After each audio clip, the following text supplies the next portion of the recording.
السلام علیکم ورحمۃ اللہ وبرکاتہ۔ الحمدللہ رب العالمین، الصلاۃ والسلام علی اشرف الانبیاء والمرسلین نبینا محمد وعلی آلہ واصحابہ اجمعین وبعد۔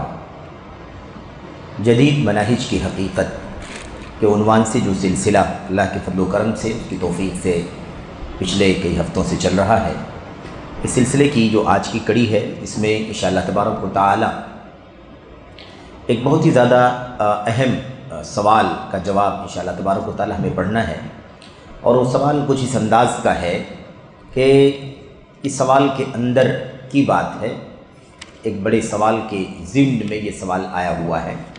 وہ یہ ہے کہ آج ہم جو بہت سارے فرقوں سے متعلق گفتگو کرتے ہیں، بہت ساری شخصیات سے متعلق گفتگو کرتے ہیں، یا بہت ساری کتابوں وغیرہ سے متعلق گفتگو کرتے ہیں، تو یہ فرقے، یہ شخصیتیں اور ایسے ہی یہ نام، یہ کتابیں سب پرانی ہو چکی ہیں، کئی سو سال پرانی بات ہے، 1000 سال پہلے، 1100 سال پہلے، 1200 سال پہلے، یا اس سے بھی زیادہ پہلے کی باتیں ہیں۔ تو ان باتوں کو آج کرنے کی کیا ضرورت ہے؟ اس کا کیا فائدہ ہے؟ کیا ہمیں اس کا کوئی نتیجہ نکلے گا؟ ہمیں کوئی اس کا مناسب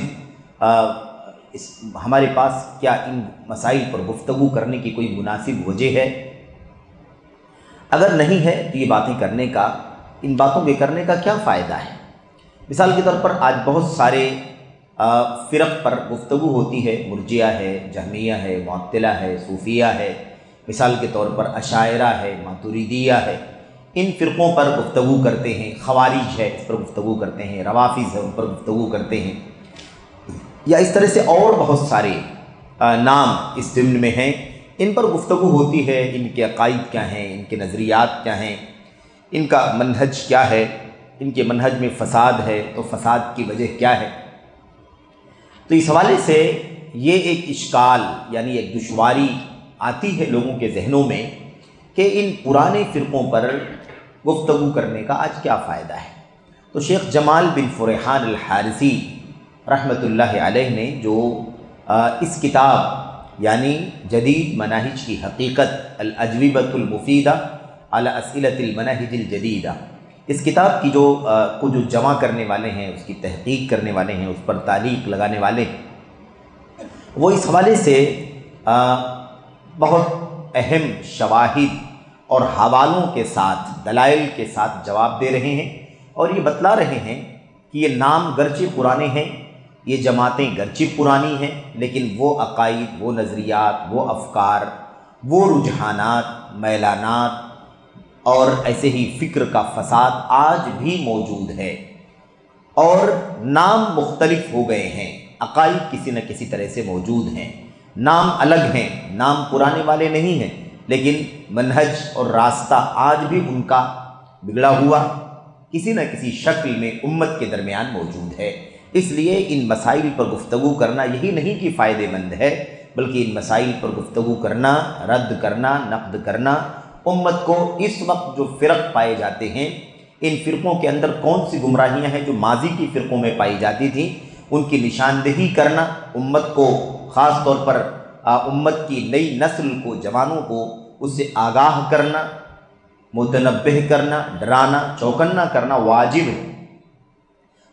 ہے، فرض ہے، امت کے علماء کی بنیادی ذمہ داریوں میں سے ایک ذمہ داری ہے، بلکہ یہ وقت کا ایک عظیم جہاد ہے، عظیم شان جہاد ہے وقت کا، کہ آدمی زبان اور قلم کے ذریعے سے باطل افکار و نظریات کی نشاندہی کرے، تاکہ امت کے عوام، خاص طور پر نوجوانوں کا طبقہ جو عام طور پر باطل پرستوں کے نرغے میں آ جاتا ہے، بہک جاتا ہے، یا انہیں بہکانے کے لیے باطل پرست بہت زیادہ نشیط اور ایکٹیو ہوتے ہیں، انہیں آگاہ کیا جائے تاکہ وہ گمراہی سے بچ سکیں۔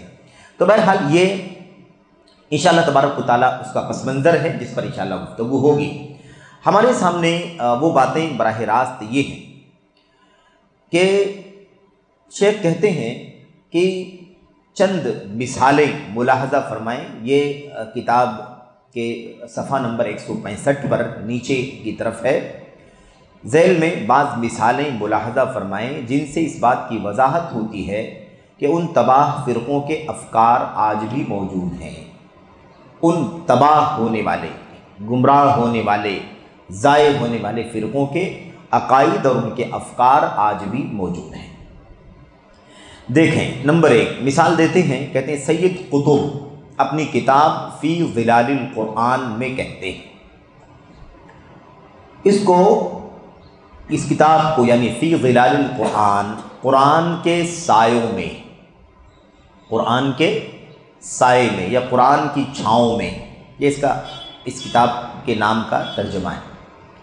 اس کو عام طور پر لوگ قرآن کی تفسیر کہتے ہیں، بعض لوگ تفسیر الظلال کہتے ہیں، یعنی تفسیر کی کتاب فی ظلال القرآن۔ مجھے یاد ہے ہمارے استاد محترم فضیلت الشیخ عبد المحسن بن حمد العباد البدر، جو مسجد نبوی میں مدرس ہیں، جامعہ اسلامیہ مدینہ کے وائس چانسلر رہ چکے ہیں، اور کبار علماء جو حدیث کے ماہرین ہیں، ان میں سے سب سے بڑے ہوں گے یا سب سے بڑے نہ ہوں گے تو سب سے بڑوں میں سے ایک ہوں گے۔ وہ کہتے تھے کہ اس کتاب کو تفسیر کی کتاب نہیں کہا جا سکتا ہے، اور نہ اس مصنف کو مفسر کہا جا سکتا ہے۔ کہتے تھے کہ سید قطب کو مفسر نہیں کہا جا سکتا، عالم نہیں کہا جا سکتا، عالم دین، اور نہ اس کتاب کو تفسیر کی کتاب کہا جا سکتا ہے۔ کہتے تھے کہ یہ کتاب عربی زبان اور لٹریچر کی کتاب اسے کہہ سکتے ہیں، اور سید قطب کو مفسر نہیں بلکہ ایک عربی زبان کا جاننے والا ادیب کہا جا سکتا ہے، لٹریچر کا جاننے والا کہا جا سکتا ہے۔ بہرحال سید قطب نے اپنی کتاب فی ظلال القرآن میں کیا کہا ہے، آئیے ذرا دیکھتے ہیں کہ تفسیر کی اس کتاب، جس کو تفسیر کی کتاب کہا جاتا ہے، اس میں کیا باتیں ہیں۔ دیکھیے، تفسیر کہنے کے لیے ہمیں یہ بات بھی جاننا ضروری ہے کہ تفسیر کا لفظ منمانی نہیں ہے کہ کہیں بھی استعمال کر لیا جائے۔ احسن تفسیرا، قرآن کریم میں اللہ تبارک و تعالیٰ فرماتا ہے کہ احسن تفسیرا، جو کچھ بھی لوگ لے کر کے آئیں گے اللہ تبارک و تعالیٰ اس کی اچھی طرح سے خوبصورت وضاحت فرما دے گا۔ تو تفسیر فسر سے بنا ہوا ہے، اور فسر کے معنی ہوتے ہیں واضح کرنا، کسی گنجلک کو، کسی پیچیدہ چیز کو کھول کر کے اسے نمایاں کرنا، یہاں تک کہ وہ سمجھ میں آ جائے اس کا معنی کیا ہے، اس کا مفہوم کیا ہے، اس سے مقصود و مراد کیا ہے۔ تو جب ہم کہتے ہیں قرآن کی تفسیر، تو اس کا مطلب یہ ہوتا ہے کہ اس کی وضاحت، قرآن کریم کی وضاحت اسی اصول و ضابطے کے مطابق ہو جو اصول و ضابطہ اللہ کے دین میں، اللہ کی کتاب میں، نبی کی سنت میں اور سلف امت کے منہج میں معتبر اور معتمد ہے، اسی کو تفسیر کہا جائے گا۔ ایک آدمی اگر اپنی نفس پرستی کے مطابق کوئی بات کہتا ہے، اسے تفسیر نہیں کہا جا سکتا۔ تفسیر کہتے ہیں قرآن کریم کی وضاحت قرآن کریم کی آیات سے کرنا، قرآن کریم کی وضاحت، اس کی شرح اللہ کے نبی صلی اللہ علیہ وسلم کی صحیح احادیث سے کرنا، قرآن کریم کی وضاحت نبی رحمت صلی اللہ علیہ وسلم کے صحابہ کرام کے اقوال، ان کے فرمودات سے کرنا، ان کی تشریحات سے کرنا، قرآن کریم کی وضاحت حسب ضرورت، جو کہ قرآن کریم عربی زبان میں اترا ہے، اس لیے زبان عرب کی شہادتوں سے اور اس کی مثالوں کے ذریعے سے قرآن کریم کی وضاحت کرنا، قرآن کریم کی وضاحت صحابہ کرام کے شاگردان تابعین کے اقوال سے، ان کی وضاحت ان کے فرمودات سے، ان کی تفسیروں کے ذریعے سے کرنا بالترتیب۔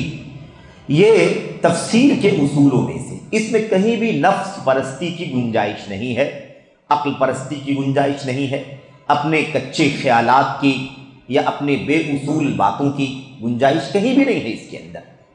آپ سوچیں، حضرت ابو بکر صدیق رضی اللہ تعالیٰ عنہ کے بارے میں یہ روایت مروی ہے کہ ان سے قرآن کریم کی کسی لفظ کی تشریح پوچھی گئی، اس کا معنی کیا ہے، ایک لفظ کا معنی پوچھا گیا، اس کا معنی کیا ہے؟ تو اس وقت انہوں نے کیا کہا؟ اس وقت انہوں نے کہا ایُّ سماء تضلنی و ایُّ ارض تقلنی ان انا قلت فی کتاب اللہ برأیی۔ اگر میں اللہ کی کتاب کے کسی لفظ کے معنی کی وضاحت کے لیے اپنی رائے سے کوئی بات کہہ دوں جس کا مجھے علم قرآن سے نہ ہو، سنت سے نہ ہو، صحابہ سے نہ ہو، عربی زبان سے نہ ہو، اپنی رائے سے کوئی بات کہہ دوں، تو بھلا کون سا آسمان ہے جو مجھے سایہ دے گا اور کون سی زمین ہے جو مجھے اپنے اوپر رہنے دے گی؟ یعنی پھر میں اللہ تعالیٰ کے عذاب میں مبتلا ہو جاؤں، یہ آسمان مجھے معاف نہیں کرے گا، یہ زمین مجھے اپنی چھت پر، اپنی پشت پر رہنے نہیں دے گی، میں محروم کر دیا جاؤں گا، اللہ کے عذاب سے دوچار ہو جاؤں گا۔ اس لیے مجھے حق نہیں پہنچتا کہ میں اپنی طرف سے، اپنی رائے سے کوئی بات کہوں۔ قرآن کریم میں سورہ عبس میں اللہ تبارک و تعالیٰ نے فرمایا وَفَاكِهَةً وَأَبًّا، وَفَاكِهَةً وَأَبًّا، میوہ اور اب کے معنی چارہ کے ہوتے ہیں، جو چارہ گھاس وغیرہ ہے نا کھلایا جاتا ہے جانوروں وغیرہ کو۔ تو کسی نے پوچھا کہ یہ فاکہہ کے معنی تو میوے کے ہوتے ہیں، لیکن اب کیا ہے؟ تو اب کا معنی نہیں معلوم تھا، عمر بن خطاب رضی اللہ تعالیٰ عنہ کے ذہن میں اس وقت اس کا معنی نہیں تھا، تو انہوں نے سوچا کہ اپنی رائے کا استعمال کر کے یا غور کر کے اس کا کوئی معنی بتا دیں۔ پھر اس کے بعد ٹھہر گئے، رک گئے اور زبان بند کر لی اور کہا ان ھذا لہو التکلف یا عمر، یہ تو تکلف ہے، یہی تو تکلف ہے کہ جس چیز کا علم نہیں ہے اس کی ٹوہ میں پڑ جائے آدمی، اپنی عقل سے اس کا کوئی معنی نکالنے کی کوشش کرے، اپنی رائے کے بنیاد پر اس کی کوئی تشریح کرنے کی کوشش کر دے، یا اس کا کوئی معنی اور مفہوم دائیں بائیں سے، آگے پیچھے سے کھینچ کر کے ثابت کرنے کی کوشش کرے۔ عمر، یہی تو تکلف کی چیز ہے، اس سے بچنے کی ضرورت ہے۔ بہرحال تو اس طرح کی بہت ساری مثالیں موجود ہیں، بہت ساری شواہد ہیں، جس سے معلوم پڑتا ہے کہ تفسیر اپنی خواہشات نفسانی کا نام نہیں ہے۔ تفسیر کرنا یہ اپنی عقل کی لوڈی نہیں ہے کہ آدمی جس طرح سمجھ میں آئے، اپنی عقل، اپنی سوجھ بوجھ، اپنی لاجک، اپنی دانشوری، اپنے منمانی افکار، اپنے نظریات، اپنی خواہشات کے مطابق جس طرح سے چاہے، جس کا معنی بیان کرنا چاہے بیان کرنا شروع کر دے۔ اسے تفسیر نہیں کہتے ہیں، بلکہ یہ تو خواہشات نفسانی کی غلامی ہے، عقل پرستی ہے۔ دیکھیں اب یہ جو کتاب ہمارے سامنے ہے فی ظلال القرآن سید قطب کی، اس کتاب میں صفحہ نمبر 4، جلد نمبر 4، صفحہ 2328، 2328 ایک تسلسل والا نمبر ہے، یعنی ہر جلد کے پیج نمبر الگ نہیں ہے بلکہ کنٹینیو ہے، یعنی 500 نمبر تک ایک پہلی جلد 500 پیج تک ہے تو دوسری جلد 501 سے شروع ہو رہی ہے، اس حساب سے یہ 2300 یا بلکہ 2328 نمبر صفحے پر چوتھی جلد میں کہتے ہیں قرآن کریم زمین و آسمان کی طرف ایک کائناتی مظہر ہے۔ قرآن کریم کیا ہے بھائی؟ زمین و آسمان کی طرف ایک کائناتی ظاہرہ یعنی کائناتی مظہر ہے۔ قرآن کریم کیا ہے؟ ہم لوگ تو اللہ کے فضل و کرم سے جانتے ہیں، اللہ تعالیٰ نے ہمیں اور آپ کو اپنی کتاب نبی کی سنت کو سلف امت کے نقش قدم کے مطابق امت کے علماء سے سمجھنے کی توفیق عطا فرمائی۔ قرآن کریم اللہ تبارک و تعالیٰ کا کلام ہے، اللہ کا پیغام ہے۔ اللہ تبارک و تعالیٰ کے اس پیغام میں اللہ تبارک و تعالیٰ کی زبان سے اللہ تبارک و تعالیٰ کے حروف ہیں، اللہ تبارک و تعالیٰ کے الفاظ ہیں، اللہ تبارک و تعالیٰ کی آواز ہے۔ کلام اسی کو کہا جاتا ہے جس میں حروف پائے جائیں، الفاظ پائے جائیں، آواز پائی جائے، اور بالکل کلام اسی معنی میں ہے، بالکل کلام اسی معنی میں ہے۔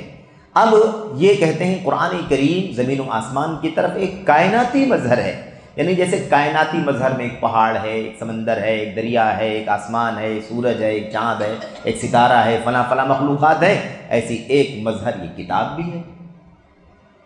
دیکھا آپ نے، یہ قرآن کریم کی تفسیر ہے، قرآن کریم کی تفسیر نہیں ہے، قرآن کریم کی تفسیر نہیں ہے۔ بظاہر نہیں سمجھے گا آدمی اس میں کیا عیب کیا ہے، کوئی کہہ سکتا ہے کہ ہاں بالکل کائنات میں ایک بہت بڑی چیز تو ہے، اللہ تعالیٰ کی کائنات میں قرآن کریم بھی ایک بہت بڑی چیز ہے، لیکن میرے بھائیوں اس کی باریکی کا اندازہ لگائیں کہ اصل میں اس کے پیچھے راز کیا ہے۔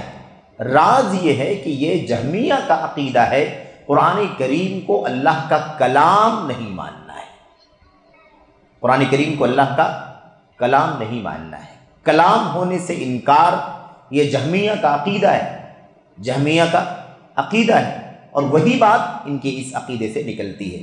اب سید قطب کہتے ہیں کہ قرآن کریم زمین و آسمان کی طرف اللہ ایک کائناتی مظہر ہے، قرآن کریم اللہ تبارک و تعالیٰ فرماتا ہے بسم اللہ الرحمن الرحیم الف لام میم ذالک الکتاب لا ریب فیہ ھدی للمتقین۔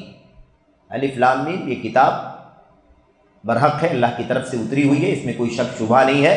ھدی للمتقین، متقیوں کے لیے ہدایت کا چشمہ ہے، ہدایت ہے، رہنمائی ہے، گائیڈنس اللہ تبارک و تعالیٰ کی طرف سے۔ اللہ نے اپنے الفاظ کے ذریعے سے، اپنے حروف کے ذریعے سے، اپنی آواز کے ذریعے سے یہ کلام ارشاد فرمایا ہے، اور یہ کلام اللہ تعالیٰ کے بندوں کے لیے ہدایت کا، گائیڈنس کا ذریعہ ہے۔ کیا کہتے ہیں؟ یہ آسمان و زمین کی طرف، زمین و آسمان کی طرف ایک کائناتی مظہر ہے۔ یہ قرآن کریم کے مخلوق ہونے کا عقیدہ ہے جو جہمیہ وغیرہ کا قول ہے۔ تو آج جہمیہ نام کا فرقہ نہیں ہے، لیکن سید قطب کے ماننے والے جہمیت کے راستے پر چل رہے ہیں کہ نہیں چل رہے ہیں؟ سید قطب کا عقیدہ جہمیہ کا عقیدہ ہے کہ نہیں عقیدہ ہے؟ اس لیے جہمیہ کی بات کرنی چاہیے کہ نہیں کرنی چاہیے؟ آج جہمیہ کا عقیدہ کھول کے لوگوں کے سامنے بیان کرنا چاہیے کہ نہیں بیان کرنا چاہیے؟ کوئی کہتا ہے کہ یہ پرانی فرقوں کا نام لے کر کے کیوں وقت ضائع کر رہے؟ وقت ضائع نہیں کیا جا رہا ہے۔ یہ میرے بھائیو حاضر کو ماضی سے جوڑ کے بتایا جا رہا ہے کہ ماضی کے باطل فرقوں کے نظریات اور افکار آج بھی امت کے اندر لوگ پھیلا رہے ہیں، اور ان کی کتابوں میں لکھے ہوئے ہیں، ان کے افکار و نظریات میں موجود ہیں، اور اس کے پرچارک لوگ، پرچار کرنے والے لوگ آج بھی موجود ہیں دنیا کے گوشے گوشے میں۔ ہمارا بر صغیر ہندوستان، پاکستان، بنگلہ دیش، افغانستان ہو یا عرب کے خطے ہوں، ہر جگہ ان عقائد و نظریات کے پھیلانے والے لوگ موجود ہیں۔ تو یہ سید قطب لکھ رہے ہیں کہ یہ قرآن کریم کائنات کا ایک مظہر ہے، کائنات میں ایک دکھائی دینے والی چیز ہے، جیسے اور ساری مخلوقات بڑی بڑی دکھائی دے رہی ہیں، ایسے ہی ایک اللہ کی کتاب قرآن کریم بھی ہے۔ میرے بھائیوں، قرآن کریم اللہ کا کلام ہے، اللہ تبارک و تعالیٰ کا پیغام ہے، اور اسی وجہ سے آپ دیکھیں کہ جو کئی ایک واقعات تاریخ کے صفحات پر ہمیں ملتے ہیں کہ اسی بنیاد پر یہی اعلان کر کے ایسے مجرموں کو انجام تک پہنچایا گیا جنہوں نے کہا تھا کہ اللہ تبارک و تعالیٰ نے حضرت ابراہیم علیہ السلام کو اپنا خلیل بنایا ہے، نہ حضرت موسیٰ علیہ السلام سے کلام فرمایا ہے۔ تو کلام الہی کا انکار یہ دراصل اللہ تبارک و تعالیٰ کی صفت کا انکار، اللہ کے نام کا انکار ہے۔ وَكَلَّمَ اللَّهُ مُوسَىٰ تَكْلِيمًا، موسیٰ علیہ السلام سے اللہ نے بات فرمائی۔ وَكَلَّمَ اللَّهُ مُوسَىٰ تَكْلِيمًا، اللہ نے بات کی موسیٰ علیہ السلام سے۔ اب جو انکار کرنے والے ہیں وہ کلم اللہ کے بجائے کلم اللہ پڑھتے ہیں۔ اللہ تعالیٰ سے موسیٰ نے بات کی، اور قرآن کریم اللہ فرماتا ہے اللہ نے موسیٰ سے بات کی۔ کلام اللہ تبارک و تعالیٰ فرمانے والا ہے۔ بہرحال تو یہ عقیدہ جہمیہ کا ہے۔ ایک بات تو یہ ہو گئی، دیکھا آپ نے، یہ عقیدہ جہمیہ کا ہے۔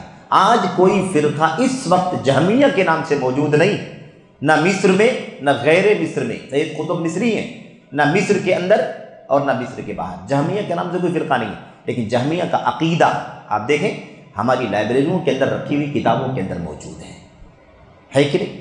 ہمارے ہاں کتنے اخوانی جماعت اسلامی افکار رکھنے والے لوگ سید قطب کی ان کتابوں کو صبح و شام پڑھتے ہیں، ان کتابوں کو صبح و شام پڑھتے ہیں، اس کی تلاوت کرتے ہیں، اس کی نشر و اشاعت کرتے ہیں، اس کو پھیلاتے ہیں، اپنے جوانوں کو اس کی ترغیب دیتے ہیں۔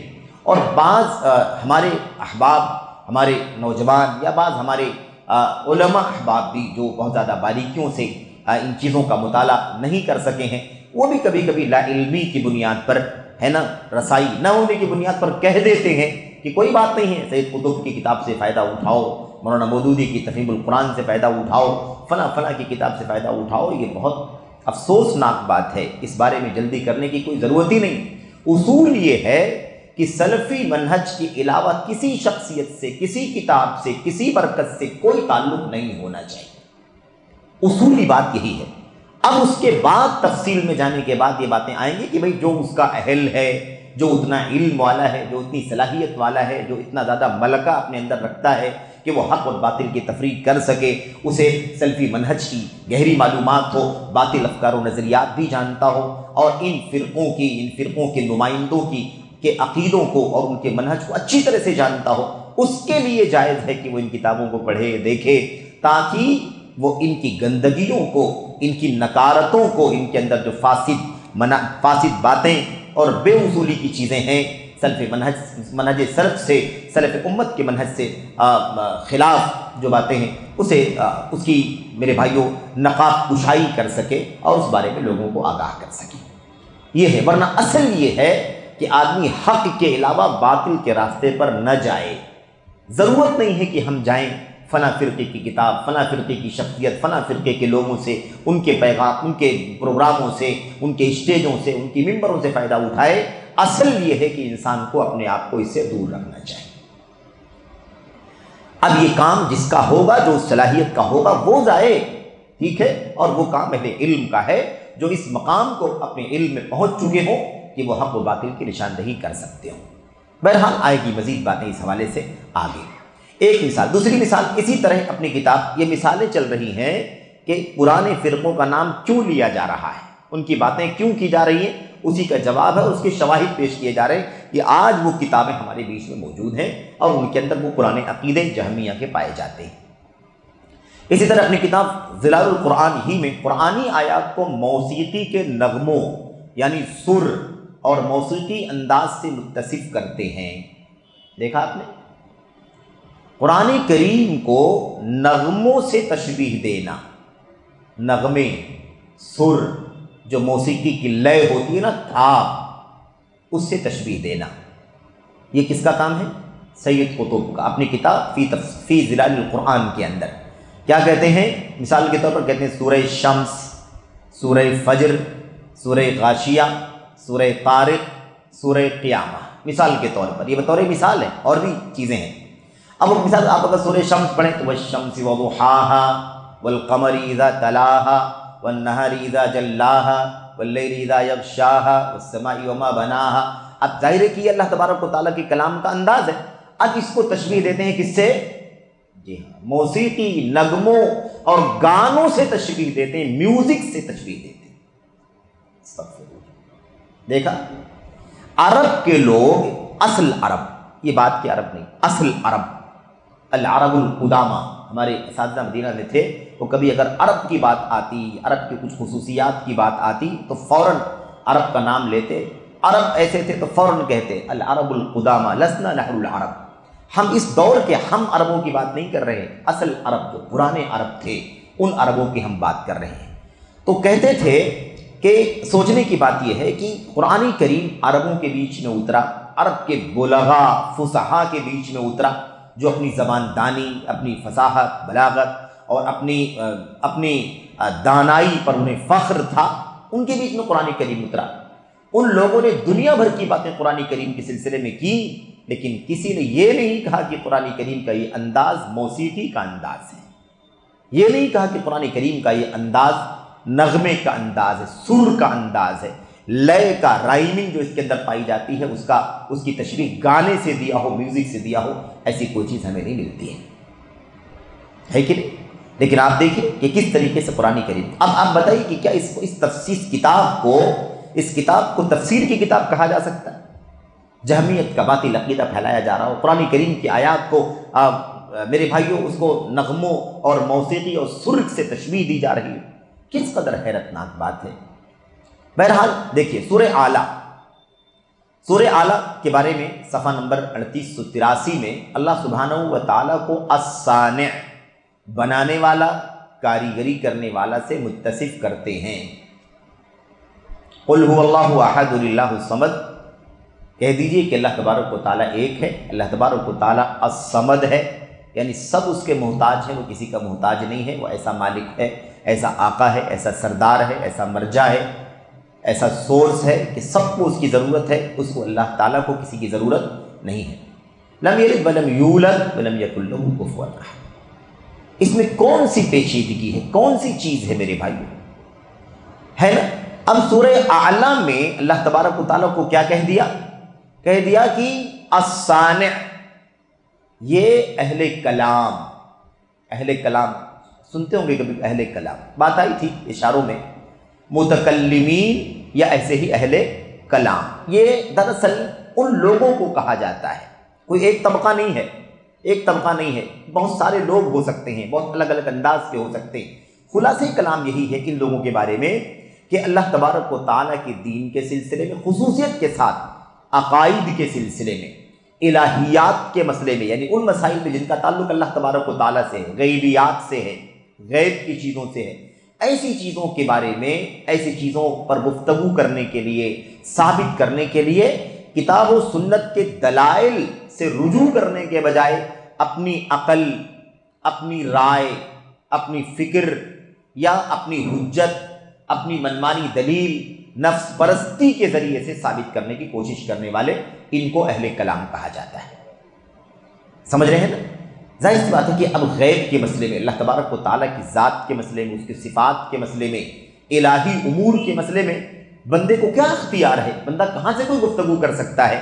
بندہ اس بات کا پابند ہے کہ وہ اللہ کی کتاب اور نبی کریم صلی اللہ علیہ وسلم کی سنتوں کو اپنے سامنے رکھے، امت کے سلف نے کیسے سمجھا، کیا عقیدہ ہے، اسی کی بنیاد پر وہ عمل کرتا رہے اور عقیدہ رکھے، اس کے علاوہ اس سے تجاوز نہ کرے۔ لیکن یہ لوگ ہے نا، اپنی عقل کا، اپنی سوجھ بوجھ کا، اپنی دانشوری کا، اپنی لاجک کا اور اپنی حجت کا، یعنی زبان ہے نا، زبان چلانے کا استعمال کر کے یہ لوگ اس طرح سے، یعنی بال کی کھال نکال کر کے، باریکیوں میں گھس کر کے، بے سر پیر کی خیالی چیزوں کو لا کر کے اور ہے نا اپنی باتوں کو ثابت کرنے کی کوشش کرتے ہیں۔ ایسے ہی لوگوں کو اہل کلام کہا جاتا ہے، متکلمین کہا جاتا ہے، یعنی بے دلیل عقل و فکر کی بنیاد پر حجت کرنے والے، بحث کرنے والے، یہ اہل کلام ہے۔ اب یہ لوگ اہل کلام کیا کرتے ہیں؟ اللہ تبارک و تعالیٰ کو اسی اعتبار سے، جو ان کا دماغ کہتا ہے اسی حساب سے اللہ تبارک و تعالیٰ کا نام بنا دیتے ہیں۔ جیسے مثال کے طور پر اللہ تعالیٰ کے جو نام ہیں قرآن کے اندر، حدیثوں کے اندر، وہ ہم جانتے ہیں، ہے نا، تقریباً ان سب کو اکٹھا کیا جائے صحیح دلائل اور نصوص کے مطابق، یعنی قرآن کریم کی آیتوں کے علاوہ جو اللہ کے نبی کی حدیثوں میں نام آئے ہوئے ہیں، ہے نا، اور جو روایتیں اس میں صحیح ہیں، صحیح طور پر ثابت ہے جو نام، تو ان کی تعداد تقریباً 113-14 تک وہ نام پہنچتے ہیں۔ یہ آخری نہیں ہے، یہ اتنے نام ہمارے سامنے ہیں، اللہ تعالیٰ کے نام تو ان گنت ہیں، بے شمار ہیں، اتنے نام ہیں کہ ان ناموں کو خود اللہ تبارک و تعالیٰ ہی جانتا ہے، کیونکہ بہت سارے نام ہیں جنہیں اللہ تعالیٰ نے اپنے علم غیب میں چھپا رکھا ہے، اسے کوئی نہیں جانتا۔ بہرحال ان ناموں میں سے کوئی بھی نام الصانع کا نہیں ہے۔ الصانع مطلب کرنے والا، کاریگر، بنانے والا، فٹر، جو بھی آپ کہہ سکتے ہیں نا، الگ الگ انداز کی جو کاریگری ہوتی ہے اس کو ہم کہتے ہیں صنعت گری، اور اسی کو کرنے والے کو، اسی کی کرنے والے کو صانع کہتے ہیں۔ تو یہ لوگ الصانع اللہ تبارک و تعالیٰ کا ایک نام بنائے بیٹھے ہوئے ہیں، اہل کلام۔ ایسے ہی اور بھی نام ہیں، جسے اللہ تعالیٰ کو کہتے ہیں القائم بذاتہ، القائم بنفسہ، اپنے آپ میں قائم رہنے والا، خود سے باقی رہنے والا۔ یہ سب اللہ تبارک و تعالیٰ کے نام دیتے ہیں، جبکہ ان میں سے کوئی بھی نام اللہ تبارک و تعالیٰ کا نہیں ہے۔ اللہ تعالیٰ کے جو نام ہیں کتاب و سنت کے اندر موجود ہیں۔ اب ایک نام اللہ تبارک و تعالیٰ کا الصانع کس نے بنایا ہے؟ سید قطب نے سورۃ الاعلیٰ کی تفسیر میں، یا اس کے تحت انہوں نے کیا لکھا ہے اللہ تبارک تعالیٰ کے بارے میں کہ وہ صانع ہے، کاریگری کرنے والا ہے۔ ظاہر سی بات ہے کہ اللہ تعالیٰ اس طرح کے کسی بھی نام سے بلند و برتر ہے، ایسا کوئی بھی نام اللہ تبارک و تعالیٰ کی ذات کے لائق نہیں ہے۔ یہ تو ہو گئی بات۔ اس کے بعد دیکھیے، یعنی اب یہ جو پہلی مثال آپ کے سامنے آئی نا، ابھی مثال نمبر 1 تھی، پہلی مثال میں 2 باتیں آپ کے سامنے بیان، 3 باتیں آپ کے سامنے بیان کی گئی۔ ایک تو قرآن کریم کے بارے میں کہ کہا کہ قرآن کریم کائنات کا ایک مظہر ہے، کائنات میں دکھائی دینے والی بہت بڑی ہے نا مخلوق ہے، یہ ثابت کرنا چاہا۔ دوسری چیز، قرآن کریم کی بہت ساری صورتوں کو ہے نا اس کے اوزان کی وجہ سے، ایک طرز کی وجہ سے کہا کہ یہ میوزک اور سور سے ملتی جلتی چیزیں ہیں۔ تیسری چیز، سورۃ الاعلیٰ کے اندر یہ بات کہہ دیا کہ اللہ تعالیٰ کا ایک نام الصانع ہے، یہ نمبر 1۔ دوسری مثال اسی کتاب کے اندر جلد نمبر 6 صفحہ نمبر 4002 میں سورہ اخلاص قل هو اللہ احد کی تفسیر میں کہتے ہیں یہ وجود کی یکتائی ہے، یہ وجود کی احدیت، غور سے دیکھنا، وجود کی یکتائی، یہ وجود کی احدیت، قل هو اللہ احد، کہہ دیجئے کہ وہ اللہ ایک ہے، کہہ دیجئے کہ وہ اللہ ایک ہے۔ اس کی تفسیر میں کیا کہتے ہیں؟ یہ اللہ کے وجود کا اکیلا پن ہے۔ یہ احدیت کس کی ہے؟ احد، قل هو اللہ احد، احد ہے، کہتے ہیں یہ احدیت یعنی ایک ہونا اللہ کے وجود کا ہے۔ خطرناک ہے کہ نہیں؟ وہی عقیدہ ہوا نا وحدت الوجود والوں کا کہ اکیلا صرف اللہ تبارک و تعالیٰ موجود ہے اور کوئی موجود. تو یہ وجود کی احدیت ہے یعنی یکتائی ہے، لہذا اس کی حقیقت کے سوا نہ کوئی حقیقت ہے نہ اس کے وجود کے سوا کوئی حقیقی وجود. اس کے سوا ہر موجود اپنا وجود اسی حقیقی وجود سے حاصل کرتا ہے. اسی کو کہتے ہیں اہل کلام. دیکھا آپ نے جملہ دیکھ رہے ہیں، آدمی گھومتا رہے گا اسی کے اندر.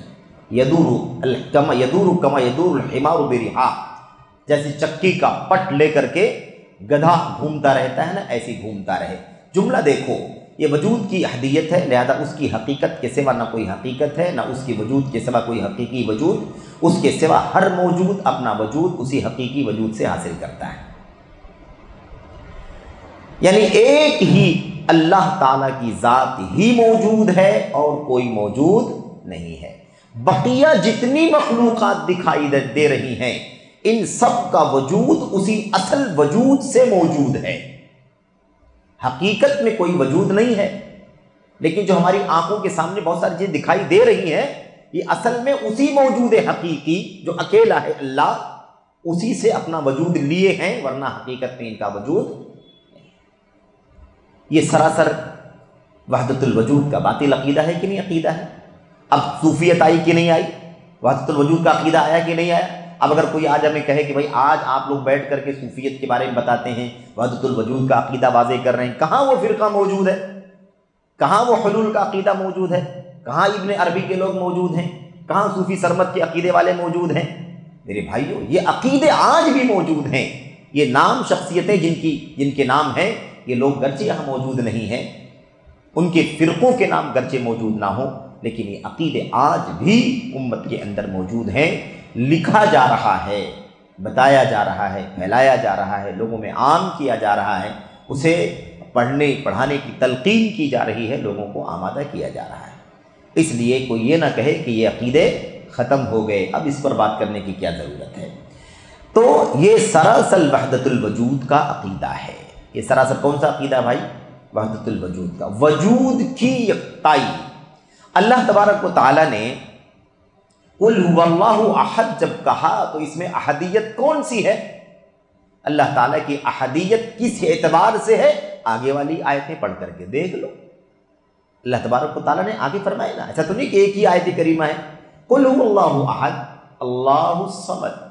یہ دیکھو اللہ ایک ہے، اس کا معنی وضاحت آگے دیکھو. اللہ بے نیاز ہے، یعنی اللہ تبارک و تعالیٰ اکیلا ہے جسے کسی کی ضرورت نہیں ہے.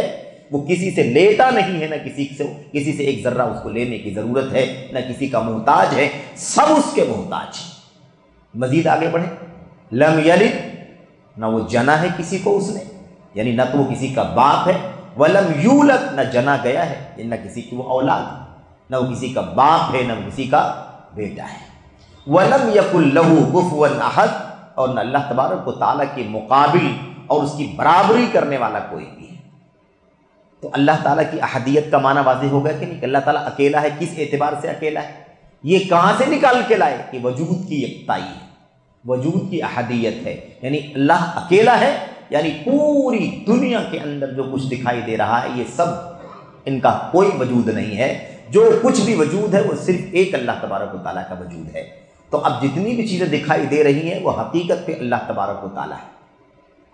پہاڑ، دریا، سمندر اور جتنے بھی ذرے مخلوقات، جاندار، بے جان، حیوانات، جمادات، نباتات، یہ سب کے سب کیا ہیں؟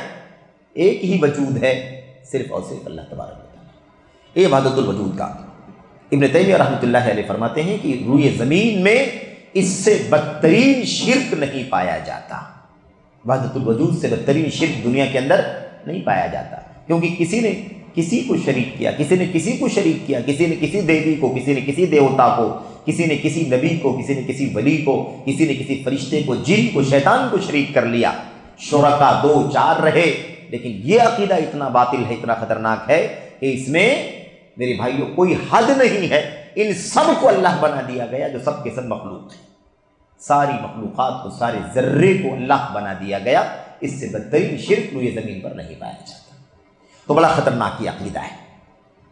ہو گئی بات. مزید وضاحت کرتے ہوئے علامہ ابن عثیمین رحمۃ اللہ علیہ کی بات بھی نقل فرماتی. یہ ساری باتیں جو آپ پڑھ رہے ہیں، یہ ساری باتیں کس نے نقل کی ہیں؟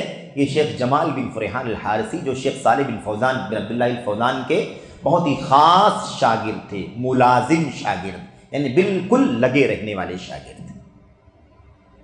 علامہ ابن عثیمین رحمۃ اللہ علیہ کا یہ قول نقل کرتے ہیں، اور یہ شیخ کا یہ قول براءۃ علماء الامہ نامی کتاب، جو فتوی کی کتاب ہے، اس میں یہ قول نوٹ کیا گیا ہے.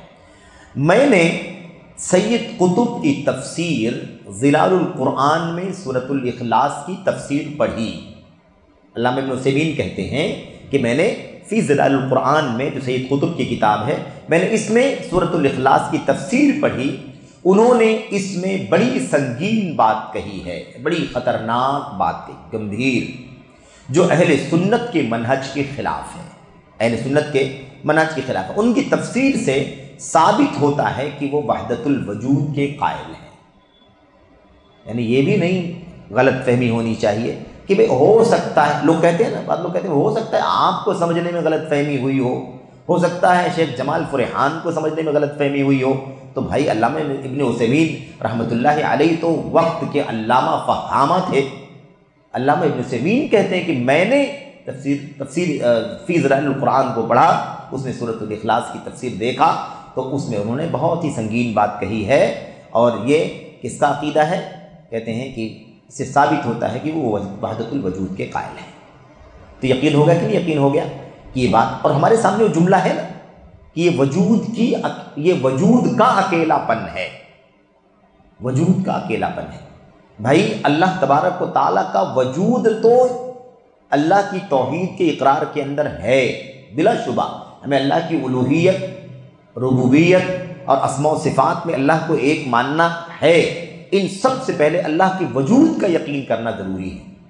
تو وجود سے انکار نہیں ہے، لیکن وجود باری تعالیٰ کے سوا کوئی وجود نہیں ہے، یہ باطل عقیدہ ہے.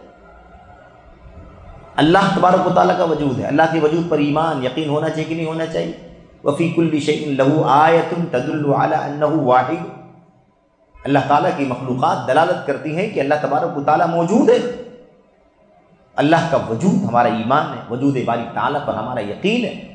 اور اس کے دلائل، کائناتی دلائل، شرعی دلائل، عقلی دلائل، فطری دلائل، طبعی دلائل، علامہ ابن عثیمین رحمۃ اللہ علیہ نے اور دیگر علماء نے، بہت سارے علماء نے قدیم سے لے کر آج تک بڑی تفصیل سے گفتگو فرمائی ہے.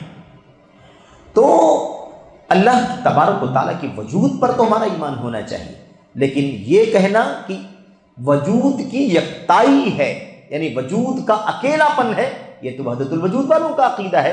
یعنی یہ عقیدہ کہ اللہ کے سوا کوئی موجود نہیں ہے، ایک ہی موجود ہے اور وہ صرف اللہ تبارک و تعالیٰ ہے. تو پھر یہ سب کیا ہے؟ اتنے سارے لاکھوں کروڑوں انسان، جنات، حیوانات، جمادات، نباتات، یہ سب کیا ہے؟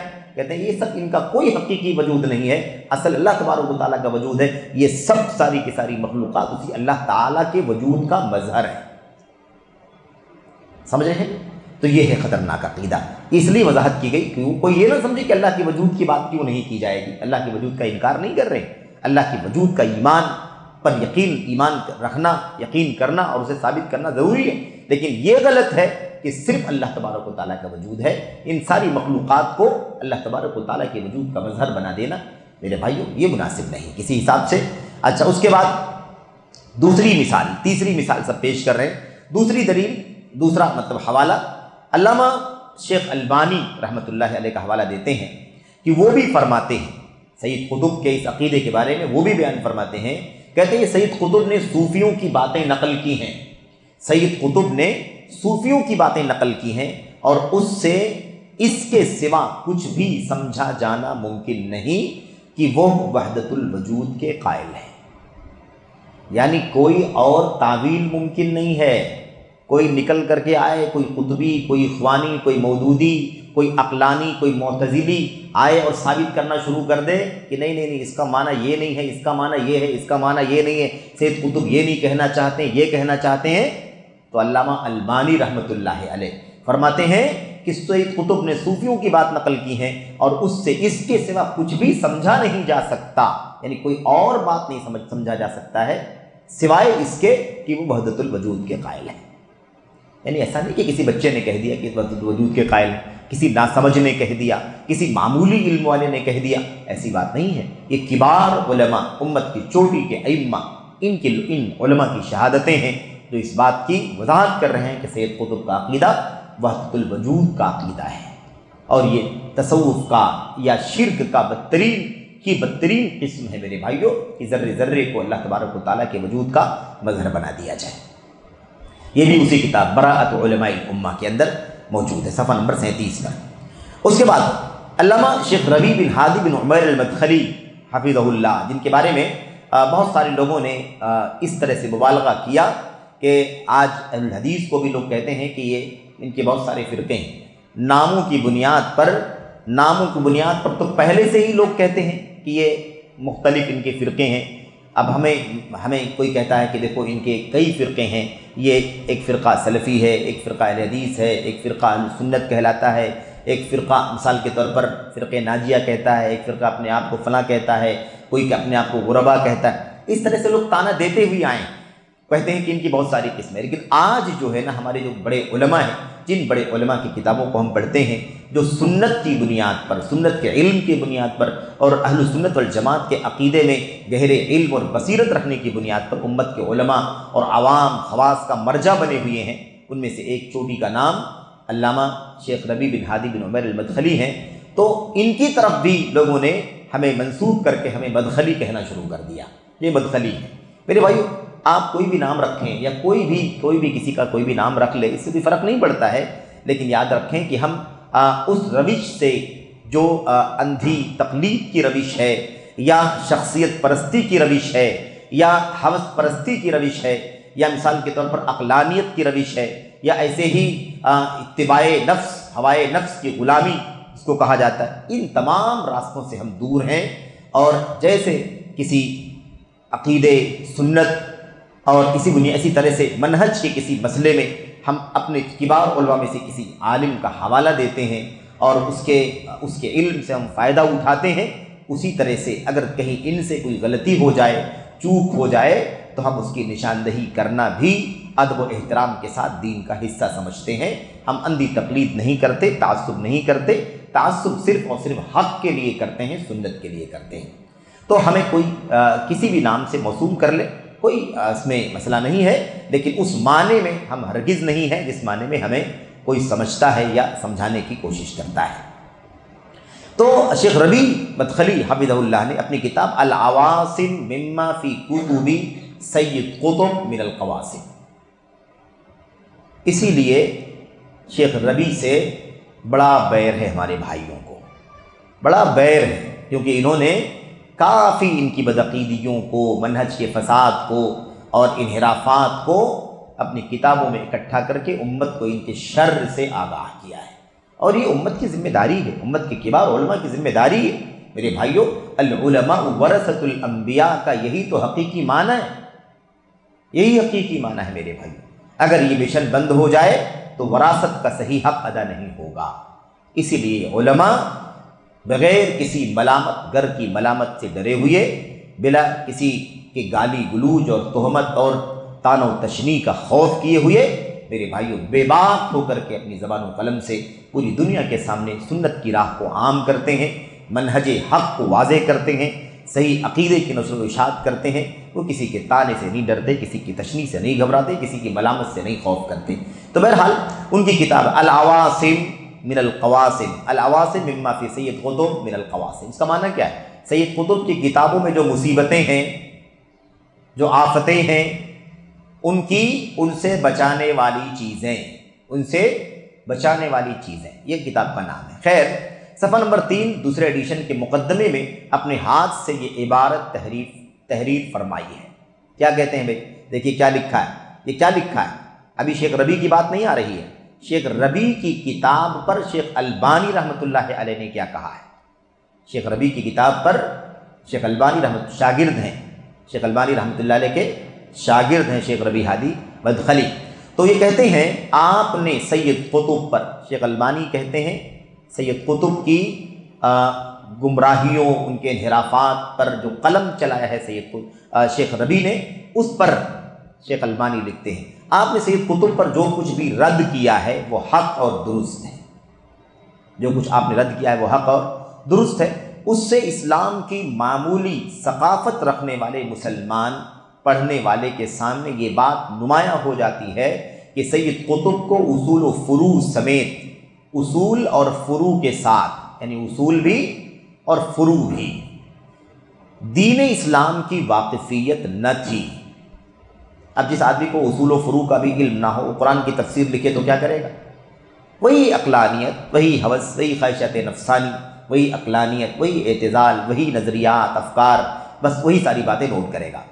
تو شیخ ربیع کہتے ہیں کہ آپ نے جو کچھ رد کیا ہے وہ حق ہے، درست ہے۔ ایک معمولی پڑھا لکھا آدمی مسلمان بھی، جو معمولی پڑھا لکھا ہے، ثقافت رکھتا ہے، شدھ بدھ رکھتا ہے، وہ بھی اس بات کو جان سکتا ہے کہ سید قطب کو اصول فروع کسی چیز کا علم نہیں تھا۔ یہ حالت تھی۔ اچھا، اس لیے اے برادر گرامی ربیع، ان میرے بھائی، اے میرے بھائی ربیع، کہتے ہیں اللہ تعالیٰ آپ کو اس شخص کی جہالت اور اسلام سے انحراف کی بابت وضاحت اور نقاب کشائی پر جزائے خیر عطا فرمائے۔ یہ شیخ البانی نے اپنے شاگرد کو دعا دی ہے۔ بہرحال یہ بات کہاں سے ہے؟ یہ بات المجلۃ السلفیہ شمارہ نمبر 7 صفحہ 46 میں 1422 ہجری میں جو شائع ہوا ہے، اس میں بھی یہ بات آ چکی ہے۔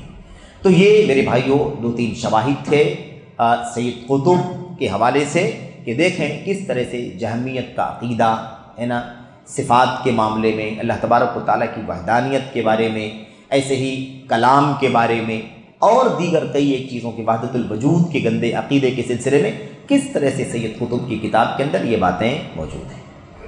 اور ایسی کتاب جس کو تفسیر کی کتاب کہا جاتا ہے، تفسیر کا طالب علم اگر کوئی کسی آیت کریمہ کی تفسیر دیکھنا چاہے گا تو مختلف کتابوں سے رجوع کرے گا، سید قطب کی فی ظلال القرآن سے بھی رجوع کرے گا۔ آپ بتائیے کہ کون سا عقیدہ لے کر کے جائے گا، کون سا نظریہ لے کر کے جائے گا؟